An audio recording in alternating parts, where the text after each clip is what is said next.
नमस्कार दोस्तों, आप सबका मैं अपने चैनल में स्वागत करती हूँ। आज की कहानी है मुंशी प्रेमचंद जी के द्वारा लिखा गया कहानी दो बहनें। तो आइए कहानी को शुरू करते हैं। दोनों बहनें 2 साल के बाद एक तीसरे नातेदार के घर मिली और खूब रो धो कर खुश हुई।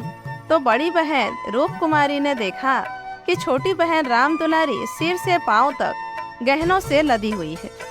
कुछ उसका रंग खुल गया है, स्वभाव में कुछ गारिमा आ गई और बातचीत करने में ज़्यादा चतुर हो गई है।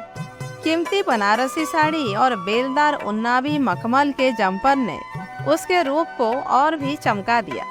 वही राम दुलारी लड़कपन में सिर के बाल खोले फूहड़ सी इधर उधर खेला करती थी। अंतिम बार रूप कुमारी ने उसे उसके विवाह में देखा था 2 साल पहले।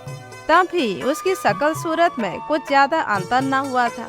लंबी तो हो गई थी, मगर थी उतनी ही दुबली, उतनी ही फूहड़, उतनी ही मंद बुद्धि, जरा जरा सी बात पर रूठने वाली। मगर आज तो कुछ हालत ही और थी, जैसे कली खिल गई हो। और यह रूप इसने छिपा कहाँ रखा था? नहीं, आँखों को धोखा हो रहा है। यह रूप नहीं, केवल आँखों को लुभाने की शक्ति है। रेशम और मखमल और सोने के बल पर यह रूपरेखा थोड़े ही बदल जाएगी, फिर भी आँखों में समाई जाती है। 50 स्त्रियां जमा है, मगर यह आकर्षण, यह जादू और किसी में नहीं। कहीं आईना मिलता तो वह जरा अपनी सूरत भी देखती। घर से चलते समय उसने आईना देखा था। अपने रूप को चमकाने के लिए जितना शान बढ़ा सकती थी, उससे कुछ अधिक ही चढ़ाया था। लेकिन अब वह सूरत जैसे स्मृति से मिट गई। उसकी धुंधली सी परछाई भर हृदय पट पर है। उसे फिर से देखने के लिए वह बेकरार हो रही है। वह अब तुलनात्मक दृष्टि से देखेगी, राम दुलारी में यह आकर्षण कहाँ से आ गया। इस रहस्य का पता लगाएगी। यूँ उसके पास मेकअप की सामग्रियों के साथ छोटा सा आईना भी है, लेकिन भीड़ भाड़ में वह आईना देखने या बनाव श्रृंगार की आदि नहीं है। यहाँ औरतें दिल में न जाने क्या समझें, मगर यहाँ कोई आईना तो होगा ही, ड्राइंग रूम में जरूर ही होगा। वह उठकर ड्राइंग रूम में गई और कद्दे आदम शीशे में अपनी सूरत देखी। वहाँ इस वक्त और कोई न था। मर्द बाहर सहन में थे, औरतें गाने बजाने में लगी हुई थी। उसने आलोचनात्मक दृष्टि से एक एक अंग को, अंगों के एक एक विन्यास को देखा। उसका अंग विन्यास, उसकी मुख छवि निष्कलंक है, मगर वह ताजगी, वह मादकता, वह माधुर्य नहीं है। हाँ, नहीं है। वह अपने को धोखे में नहीं डाल सकती। कारण क्या है? यही कि राम दुलारी आज खिली है। उसे खिले जमाना हो गया, लेकिन इस ख्याल से उसका चित्त शांत नहीं होता। वह राम दुलारी से हेठी बनकर नहीं रह सकती। ये पुरुष भी कितने गावदी होते हैं, किसी में भी सच्चे सौंदर्य की परख नहीं। इन्हें तो जवानी और चंचलता और हाव भाव चाहिए। आंखें रख कर भी अंधे बनते हैं। भला इन बातों का आपसे क्या संबंध? यूँ तो उम्र के तमाशे हैं। असली रूप तो वह है जो समय की परवाह ना करे।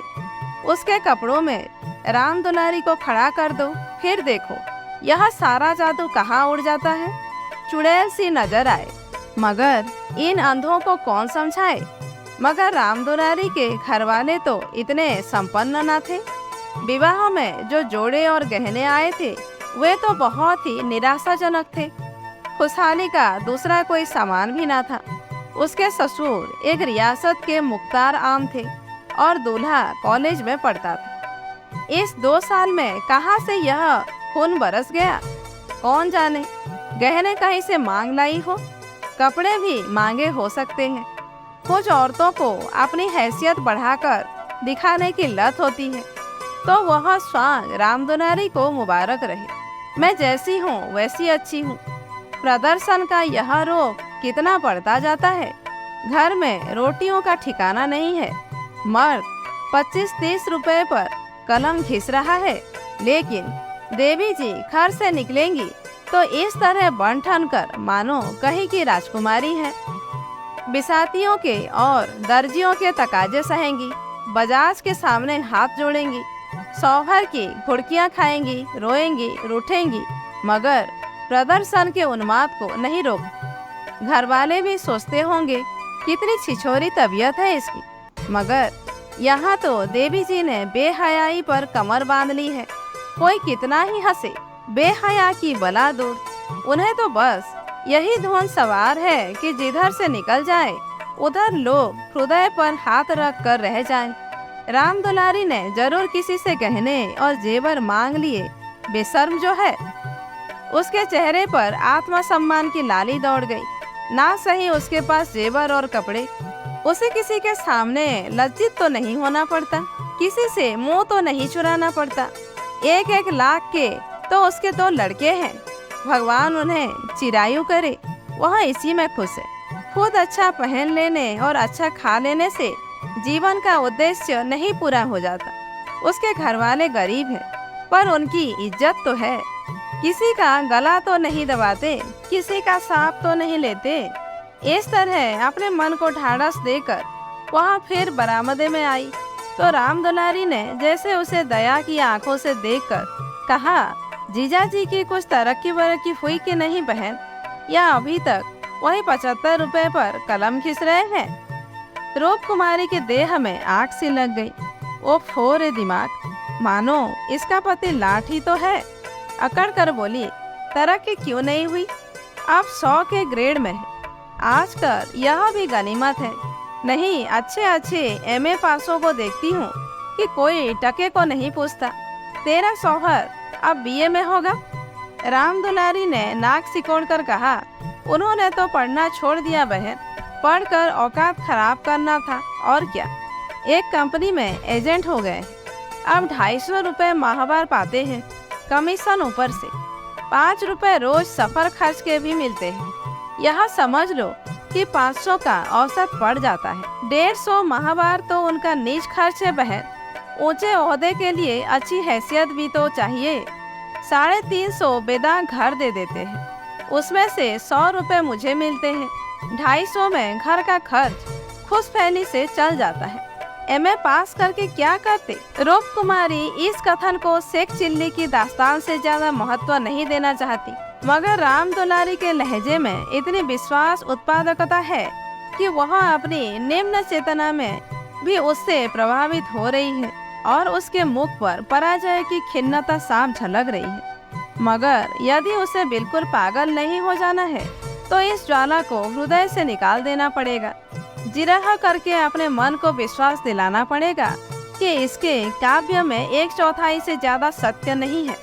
1/4 तक वह सह सकती है, इससे ज्यादा उससे ना सहा जाएगा। इसके साथ ही उसके दिल में धड़कन भी है कि कहीं यह कथा सत्य निकली तो वह राम दुलारी को कैसे मुंह दिखाएगी। उसे भय है कि कहीं उसकी आंखों से आंसू न निकल पड़े। कहाँ 75 और कहाँ 500, इतनी बड़ी रकम आत्मा की हत्या करके भी क्यों न मिले, फिर भी रूप कुमारी के लिए असह्य है। आत्मा का मूल्य अधिक से अधिक 100 हो सकता है, 500 किसी हालत में भी नहीं। उसने परिहास के भाव से पूछा, जब एजेंटी में इतना वेतन और भत्ता मिलता है तो ये सारे कॉलेज बंद क्यों नहीं हो जाते। हजारों लड़के क्यों अपनी जिंदगी खराब करते हैं। राम दुलारी बहन के खिसियानेपन का आनंद उठाती हुई बोली, बहन तुम यहाँ भूल कर रही हो। एमए तो सभी पास हो सकते हैं, मगर एजेंटी बिरले ही किसी को आती है। यह तो ईश्वर की देन है। कोई जिंदगी भर पढ़ता रहे, मगर यह जरूरी नहीं कि वह अच्छा एजेंट भी हो जाए। रुपए पैदा करना दूसरी बात है, आलिम फाजिल हो जाना दूसरी बात। अपने माल की श्रेष्ठता का विश्वास पैदा कर देना, यह दिल में जमा देना कि इससे सस्ता और टिकाऊ माल बाजार में मिल ही नहीं सकता, आसान काम नहीं है। एक से एक धाधों से उसका सापका पड़ता है। बड़े बड़े राजाओं और रईसों का मत फिरना पड़ता है, तब जाके कहीं माल बिकता है। मामूली आदमी तो राजाओं और नवाबों के सामने ही ना जा सके, पहुंच ही ना हो, और किसी तरह पहुंच भी जाए तो जबान न खुले। पहले पहले तो इन्हें भी झिझक हुई मगर अब तो इस सागर के मगर हैं। अगले साल तरक्की होने वाली है। रूप कुमारी की धमनियों में रक्त की गति जैसे बंद हुई जा रही थी। निर्दयी, आकाश गिर क्यों नहीं पड़ता? पाषाण हृदय धरती फट क्यों नहीं जाती? यह कहाँ का न्याय है कि रूप कुमारी जो रूपवती है, तमीजदार है, सुधड़ है, पति पर जान देती है, बच्चों को प्राणों से ज्यादा चाहती है, थोड़े में गृहस्थी को इतने अच्छे ढंग से चलाती है, उसकी तो यह दुर्गति। और यह घमंडीन, बदतमीज, विलासिनी, चंचल, मुंहफट छोकरी जो अभी तक सिर खोले घुमा करती थी, रानी बन जाए। मगर उसे अब भी कुछ आशा बाकी थी। शायद आगे चलकर उसके चित्त की शांति का कोई मार्ग निकल आए। उसी परिहास के स्वर में बोली, तब तो शायद 1000 मिलने लगे। 1000 तो नहीं, पर 600 में संदेह नहीं। कोई आंखों का अंधा मालिक फंस गया होगा। व्यापारी आंखों के अंधे नहीं होते दीदी, उनकी आंखें हमारी तुम्हारी आंखों से कहीं तेज होती हैं। जब तुम उन्हें 6000 कमा कर दो, तब कहीं 600 मिले। जो सारी दुनिया को चराए, उसे कौन बेवकूफ बनाएगा? परिहास से काम ना चलते देखकर रूप कुमारी ने अपमान का अस्त्र निकाला। मैं तो इसे बहुत अच्छा पैसा नहीं समझती। सारे दिन झूठ के तुम्हार बांधो, यह तो ठग विद्या है। राम दुलारी जोर से हंसी। बहन पर उसने पूरी विजय पाई थी। इस तरह तो जितने वकील, बैरिस्टर हैं, सभी ठग विद्या करते हैं। अपने मुवक्किल के फायदे के लिए उन्हें क्या नहीं करना पड़ता, झूठी शहादतें तक बनानी पड़ती है। मगर उन्हीं वकीलों और बैरिस्टरों को हम अपना लीडर कहते हैं, उन्हें अपनी कौमी सभाओं का प्रधान बनाते हैं, उनकी गाड़ियां खींचते हैं, उन पर फूलों और असरफियों की वर्षा करते हैं, उनके नाम के सड़कें, प्रतिमाएं और संस्थाएं बनाते हैं। आजकल दुनिया पैसा देखती है। आजकल ही क्यों, हमेशा से धन की यही गरिमा रही। पैसे कैसे आए, यह कोई नहीं देखता।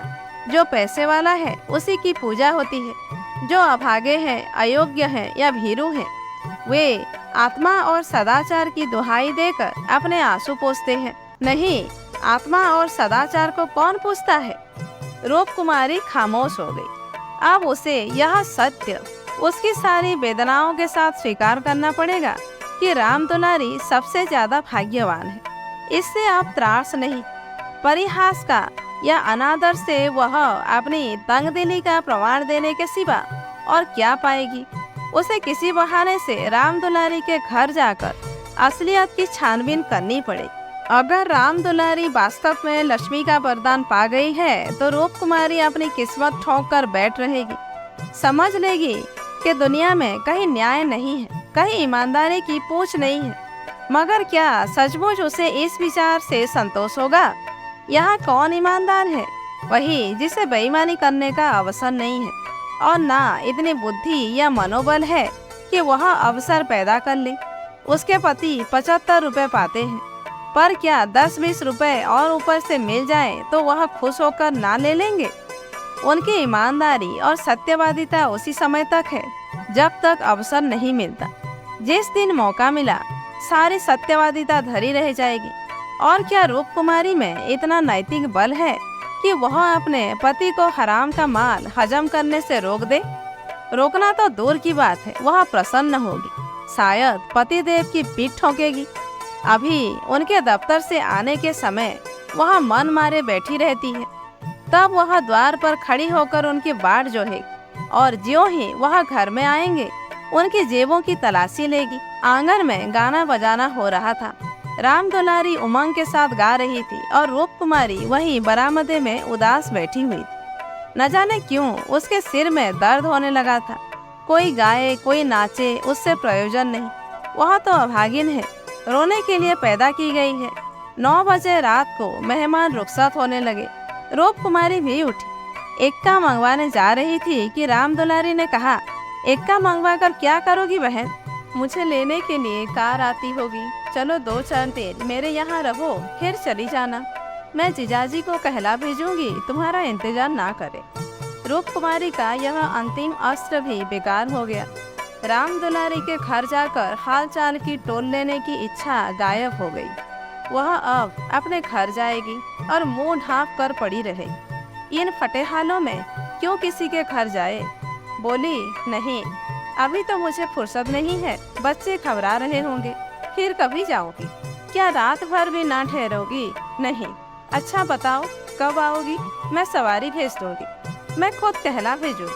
तुम्हें याद ना रहेगी, साल भर हो गया भूल कर भी याद ना किया। मैं इसी इंतजार में थी कि दीदी बुलावे तो चलूं। एक ही शहर में रहते हैं, फिर भी इतनी दूर कि साल भर गुजर जाए और मुलाकात तक न हो। रूप कुमारी इसके सिवा और क्या कहे कि घर के कामों से छुट्टी नहीं मिलती। कई बार उसने इरादा किया कि दुलारी को बुलाए, मगर अवसर ही न मिला। सहसा राम दुलारी के पति मिस्टर गुरुसेवक ने आकर बड़ी साली को सलाम किया। बिल्कुल अंग्रेजी सज धज, मुंह में चुरुट, कलाई में सोने की घड़ी, आंखों पर सुनहरी ऐनक, जैसे कोई सिविलियन हो। चेहरे से जेहानत और शराफत बरस रही थी। वह इतना रूपवान और सजीला है, राजकुमारी को अनुमान न था। कपड़े जैसे उसके देह पर खिल रहे थे। आशीर्वाद देकर बोली, आज यहाँ न आती तो मुझसे मुलाकात क्यों होती। गुरुसेवक हंसकर बोला, यह उल्टी शिकायत क्यों ना हो, कभी आपने बुलाया और मैं न गया। मैं नहीं जानती थी कि तुम अपने को मेहमान समझते हो, वहाँ भी तो तुम्हारा ही घर है। राम दुलारी देख रही थी कि मन में उससे ईर्ष्या रखते हुए भी वह कितनी बाणी मधुर, कितने स्निग्ध, कितनी अनुग्रह प्राप्तिनी होती जा रही है। गुरुसेवक ने उदार मन से कहा, हाँ, अब मान गया भाभी साहब, बेशक मेरी गलती है। इस दृष्टि से मैंने विचार नहीं किया था, मगर आज तो मेरे घर रहिए। नहीं, आज बिल्कुल अवकाश नहीं है, फिर कभी आऊंगी। लड़के घबरा रहे होंगे। राम दुलारी बोली, मैं कितना कह के हार गई, मानती ही नहीं। दोनों बहनें कार की पिछली सीट पर बैठे। गुरुसेवक ड्राइव करता हुआ चला। जरा देर में उसका मकान आ गया। राम दुलारी ने फिर बहन से उतरने के लिए आग्रह किया, पर वह न मान। लड़के घबरा रहे होंगे। आखिर राम दुलारी उससे गले मिलकर अंदर चली गई। गुरुसेवक ने कार बढ़ाई। रूप कुमारी ने उड़ती हुई निगाह से राम दुलारी का मकान देखा और वह ठोस सत्य एक सनाका की भांति उसके कलेजे में चुभ गया। कुछ दूर जाकर गुरुसेवक बोला, भाभी, मैंने तो अपने लिए अच्छा रास्ता निकाल लिया। अगर 2-4 साल इसी तरह काम करता रहा तो आदमी बन जाऊंगा। रूप कुमारी ने सहानुभूति के साथ कहा, राम दुलारी ने मुझसे बताया था, भगवान करे जहाँ रहो खुश रहो, मगर जरा हाथ पैर संभाल के रहना। मैं मालिक की आंख बचाकर एक पैसा भी लेना पाप समझता हूँ भाभी। दौलत का मजा तो तभी है कि ईमान सलामत रहे।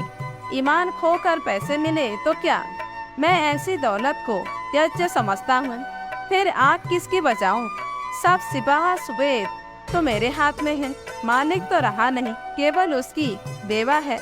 उसने सब कुछ मेरे हाथ में छोड़ रखा है। मैंने उसका कारोबार संभाल ना लिया होता तो सब कुछ चौपट हो जाता। मेरे सामने तो मालिक सिर्फ 3 महीने जिंदा रहे, मगर आदमी को परखना खूब जानते थे। मुझे 100 रुपये पर रखा और 1 महीने में 200 रुपये कर दिया। आप लोगों की दुआ से पहले ही महीने में मैंने 12,000 का काम किया। क्या काम करना पड़ता है? रूप कुमारी ने बिना किसी उद्देश्य के पूछा। वही मशीनों की एजेंटी, तरह तरह की मशीनें मंगाना और बेचना, ठंडा जवाब था। राजकुमारी का मनहूस घर आ गया। द्वार पर एक लालटेन टिमटिमा रही थी। उसके पति उमानाथ द्वार पर टहल रहे थे, मगर रूप कुमारी ने गुरुसेवक से उतरने के लिए आग्रह नहीं किया। एक बार शिष्टाचार के नाते कहा जरूर, पर जोर नहीं दिया, और उमानाथ तो गुरुसेवक से मुखातिब भी ना हुए। रूप कुमारी को वह घर अब कब्रिस्तान सा लग रहा था, जैसे फूटा हुआ भाग्य हो। ना कहीं फर्श, ना फर्नीचर, ना गमले, 2-4 टूटी टाटी तिपाइयाँ, एक लंगड़ी मेज, 4-5 पुरानी पुरानी खाटें, यही उस घर की बिसात थी। आज सुबह तक रूप कुमारी इसी घर में खुश थी, लेकिन अब यह घर उसे काटे खा रहा था। लड़के अम्मा अम्मा करके दौड़े, मगर उसने दोनों को झिझक दिया। उसके सिर में दर्द है, वह किसी से ना बोलेगी, कोई उसे ना छेड़े। अभी घर में खाना नहीं पका, पकाता कौन? लड़कों ने तो दूध पी लिया है, किंतु उमानाथ ने कुछ नहीं खाया। इसी इंतजार में थे कि रूप कुमारी आए तो पकाए, पर रूप कुमारी के सिर में दर्द है, मजबूर होकर बाजार से पूरियां लानी पड़ी। रूप कुमारी ने तिरस्कार के स्वर में कहा, तुम अब तक मेरा इंतजार क्यों करते रहे? मैंने तो खाना पकाने की नौकरी नहीं लिखाई है, और जो रात को वहीं रह जाती। आखिर तुम कोई महाराजिन क्यों नहीं रख लेते? क्या जिंदगी भर मुझी को पीसते रहोगे? उमानाथ ने उसकी तरफ आहत विस्मय की आंखों से देखा। उसके बिगड़ने की कोई कारण उनकी समझ में ना आया। रूप कुमारी से उन्होंने हमेशा निरापद सहयोग पाया है। निरापद ही नहीं, सहानुभूतिपूर्ण भी। उन्होंने कई बार उससे महाराजिन रख लेने का प्रस्ताव खुद किया था, पर उसने बराबर यही जवाब दिया कि आखिर मैं बैठे बैठे क्या करूंगी? 4-5 रुपए का खर्च बढ़ाने से क्या फायदा? यहाँ पैसे तो बच्चों के मक्खन में खर्च होते हैं। और आज वह इतनी निर्ममता से उलाहना दे रही है जैसे गुस्से में भरी हो। अपनी सफाई देते हुए बोले, महाराजी रखने के लिए तो मैंने खुद तुमसे कई बार कहा, तो ला कर रख क्यों ना दिया? मैं उसे निकाल देती तो कहते, हाँ यह गलती ही। तुमने कभी सच्चे दिल से नहीं कहा। रूप कुमारी ने और भी प्रचंड होकर कहा, तुमने केवल मेरा मन लेने के लिए कहा। मैं ऐसी भोली नहीं हूँ कि तुम्हारे मन का रहस्य ना समझो। तुम्हारे दिल में कभी मेरे आराम का विचार आया ही नहीं। तुम तो खुश थे कि अच्छी नौकरानी मिल गई है, एक रोटी खाती है और चुपचाप पड़ी रहती, महज खाने और कपड़े पर। यहाँ भी जब घर की जरूरतों से बच 75 रुपये लाकर मेरे हाथ पर रख देते हो, और सारी दुनिया का खर्च। मेरा दिल ही जानता है मुझे कितनी कतर ब्योत करनी पड़ती है, क्या पहनूं और क्या ओढ़ूं। तुम्हारे साथ जिंदगी खराब हो गई। संसार में ऐसे मर्द भी हैं जो स्त्री के लिए आसमान के तारे तोड़ लाते हैं। गुरु सेवक ही को देखो, दूर क्यों जाओ?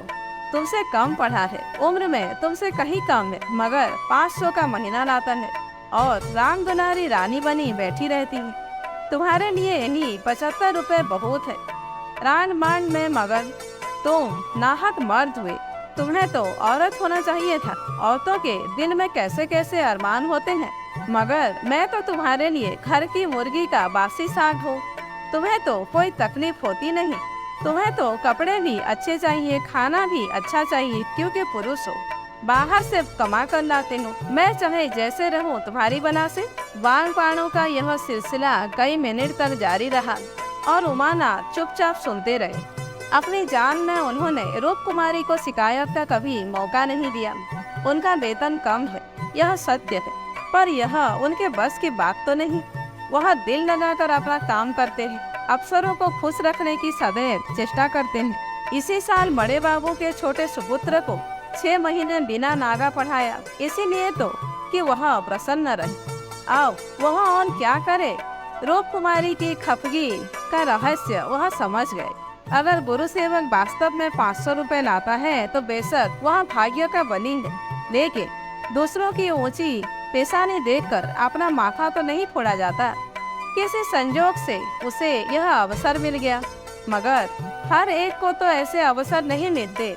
वह इसका पता लगाएंगे कि सचमुच उसे 500 रुपए ही मिलते हैं या महज देंगे है। और मान लिया कि 500 मिलते हैं, तो क्या इससे रूप कुमारी को यह हक है कि वह उनको ताने दे और उन्हें जनीकटी सुनाए? अगर इसी तरह वह भी रूप कुमारी से ज्यादा रूपवती और सुशीला रमणी को देखकर रूप कुमारी को कोसना शुरू करे तो कैसा हो?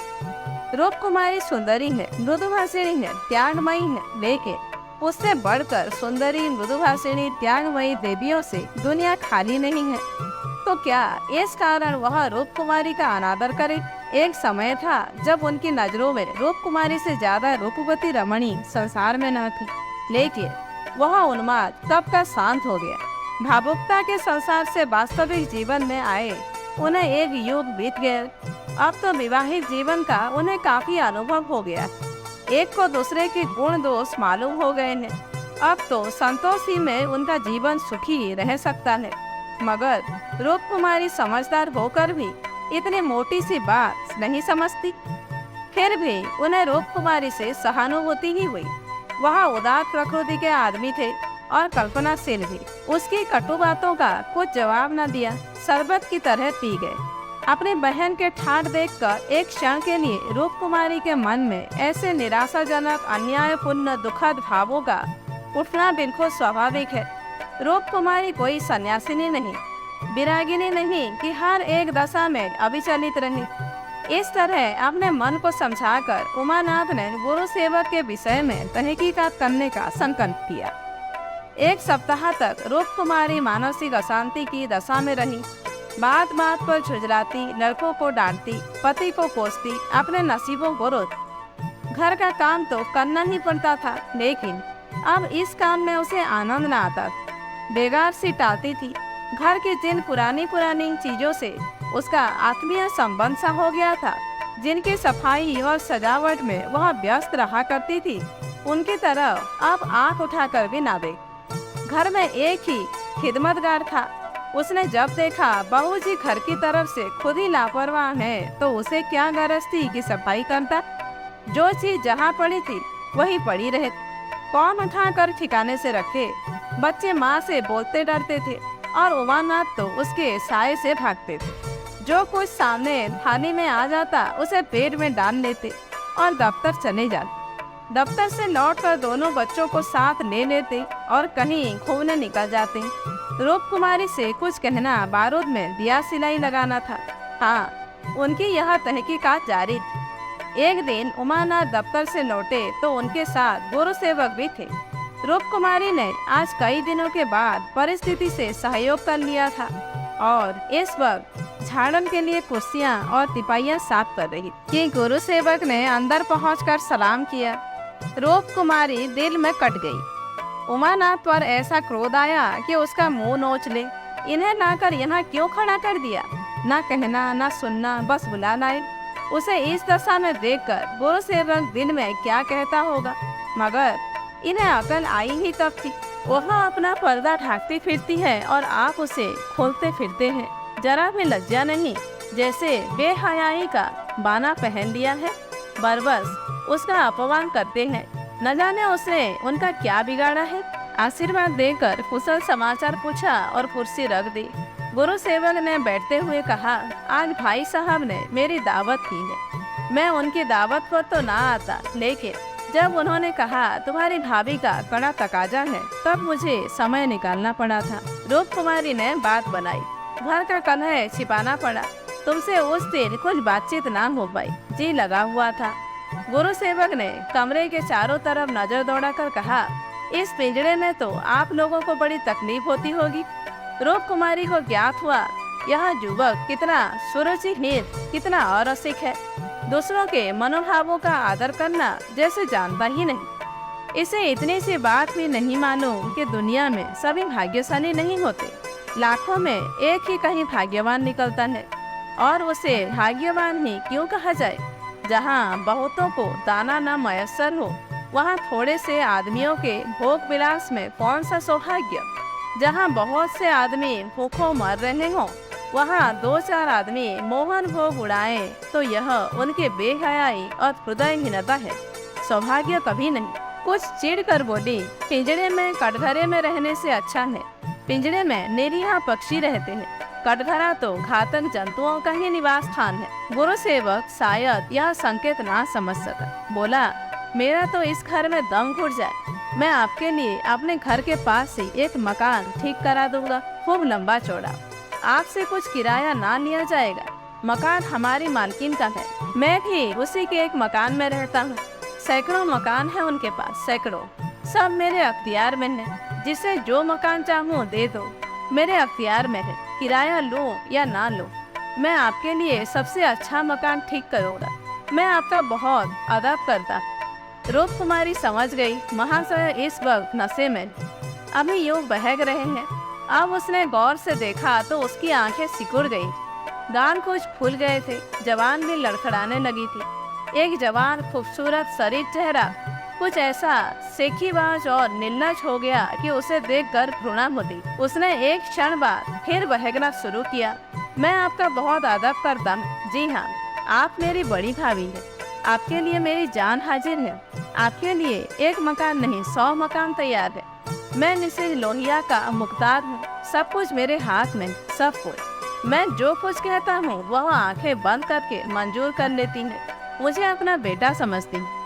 मैं उसकी सारी जायदाद का मालिक हूँ। मिस्टर लोहिया मुझे 20 रुपए पर रखा, 20 रुपए पर।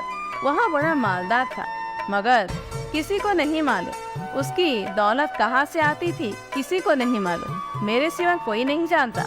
वह खुफिया फरोश था, किसी से कहना नहीं। वह चोरी से कोकेन बेचता था, लाखों की आमदनी थी उसकी। अब वही व्यापार मैं करता। हर शहर में हमारे खुफिया एजेंट है। मिस्टर लोहिया ने मुझे इस फन में उस्ताद बना दिया। जी हाँ, मजाल नहीं कि मुझे कोई गिरफ्तार कर ले। बड़े बड़े अफसरों से मेरा याराना। उनके मुंह में नोटों के पुलिंदे ठोस ठोस कर उनकी आवाज़ बंद कर देता हूँ। कोई चों तक नहीं करता। दिन दहाड़े बेचता हूँ, हिसाब मैं लिखता हूँ। 1000 रिश्वत दी, देता हूँ 500, बाकी यारों का है। बेदरेक रुपए आते हैं और बेदरेक खर्च करता हूँ। बुढ़िया को तो राम नाम से मतलब है। 70 चूहे खा के अब हज करने चली है।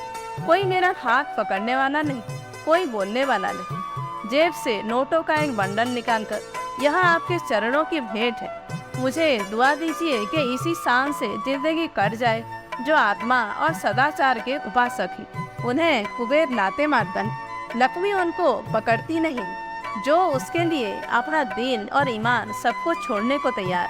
मुझे बुरा ना कहिए, मैं कौन मालदार हूँ। जितने धनी हैं वे सबके सब लुटेरे हैं, पक्के लुटेरे, डाकू। कल मेरे पास रुपए हो जाए और मैं एक धर्मशाला बनवा दूँ, फिर देखिए मेरी कितनी वाहवाह होती है। कौन पूछता है मुझे दौलत कहाँ से मिली। जिस महात्मा को कहिए बुलाकर उससे प्रशंसा करवा लो। मिस्टर लोहिया को महात्माओं ने धर्म भूषण की उपाधि दी थी। इन स्वार्थी पेट के बंदरों ने। उस बुढ़े को जिससे बड़ा कुकर्मी संसार में न होगा। यहाँ तो लूट है। एक वकील आध घंटा बहस करके 500 मान लेता है। एक डॉक्टर जरा सा नस्तल लगाकर 1000 सीधा कर लेता है। एक जुआरी स्पेकुलेशन में एक दिन में लाखों का 12 न्यारा करता है। अगर उनकी आमदनी जायज़ है तो मेरी आमदनी भी जायज़ है। जी हाँ, जायज़ है। मेरी निगाह में बड़े से बड़े मालदार की भी कोई इज्जत नहीं। मैं जानता हूँ वह कितना बड़ा हथकंडेबाज है। यहाँ जो आदमी आंखों में धूल झोंक सके वही सफल है। गरीबों को लूटकर मालदार हो जाना समाज की पुरानी परिपाटी है। मैं भी वही करता हूँ जो दूसरे करते हैं। जीवन का उद्देश्य है ऐसा करना। खूब लूटूंगा, खूब ऐश करूंगा और बुढ़ापे में खूब खैरात करूंगा और एक दिन लीडर बन जाऊंगा। कहिए गिना दो, यहाँ कितने लोग जुआ खेल खेल कर करोड़पति हो गए, कितने औरतों का बाजार लगाकर करोड़पति हो गए। सहसा उमानाथ ने आकर कहा, मिस्टर गुरु सेवक क्या कर रहे हो, चलो चाय पी लो, ठंडी हो रही। गुरु सेवक ऐसा हड़बड़ा उठा मानो अपने सचेत रहने का प्रमाण देना चाहता, मगर पांव लड़खड़ाए और जमीन पर गिर पड़ा। फिर संभल कर उठा और झूमता झूमता ठोकरे खाता बाहर चला गया। रूप कुमारी ने आज़ादी की सांस ली। यहाँ बैठे बैठे उसे हौल-दिल सा हो रहा था। कमरे की हवा जैसे कुछ भारी हो गई। जो प्रेरणाएं कई दिन से अच्छे अच्छे मनोहर रूप भर कर उसके मन में आ रही थी, आज उसे उनका असली विभत्स घिनौना रूप नजर आया। जिस त्याग, सादगी और साधुता के वातावरण में अब तक उसकी जिंदगी गुजरी थी, उसमें इस तरह के दांव पेच, छल कपट और पतित स्वार्थ का खुसरा बिल्कुल ऐसा ही था जैसे किसी बाग में सांडों का एक झुंड घुस जाए। इन दामों वह दुनिया की सारी दौलत और सारा ऐश खरीदने को भी तैयार न हो सकती थी। नहीं, अब राम दुलारी के भाग्य से अपने भाग्य का बदला न करे।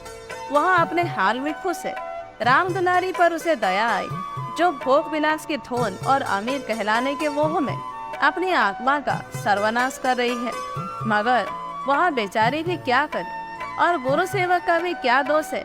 जिस समाज में दौलत पूछती है, जहाँ मनुष्य का मोल उसके बैंक अकाउंट और टीम टाम से आंका जाता है, जहाँ पग पग पर प्रलोभनों का जाल बिछा हुआ है और समाज की कुव्यवस्था आदमी में ईर्षा, द्वेष, अपहरण और नीचता के भावों को उकसाती और उभारती रहती है, गुरु सेवक और राम दुलारी उस जाल में फंस जाए, उस प्रवाह में बह जाए तो कोई अचरज नहीं। उसी पर उमानाथ ने आकर कहा, गुरु सेवक यहाँ बैठा बैठा क्या बहक रहा था।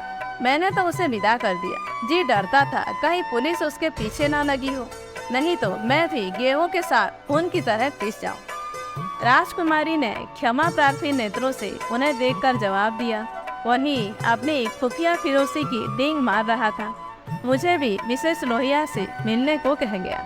जी नहीं, आप अपनी क्लर्की किए जाइए, इसी में हमारा कल्याण। मगर क्लर्की में वह ऐस कहाँ, क्यों ना साल भर की छुट्टी लेकर जरा उस दुनिया की भी सैर करूं। मुझे अब उस ऐस का मोह नहीं रहा। दिल से कहती हो, सच्चे दिल से। उमानाथ 1 मिनट तक चुप रहने के बाद फिर बोले, मैं आकर तुमसे यह वृतांत कहता तो तुम्हें विश्वास आता या नहीं? सच कहना। कभी नहीं। मैं तो कल्पना ही नहीं कर सकती कि अपने स्वार्थ के लिए कोई आदमी दुनिया को विष खिला सकता है। मुझे सारा हाल पुलिस के सब इंस्पेक्टर से मालूम हो गया था। मैंने उसे खूब शराब पिला दी थी कि नशे में बहकेगा जरूर और सब कुछ उगल दे।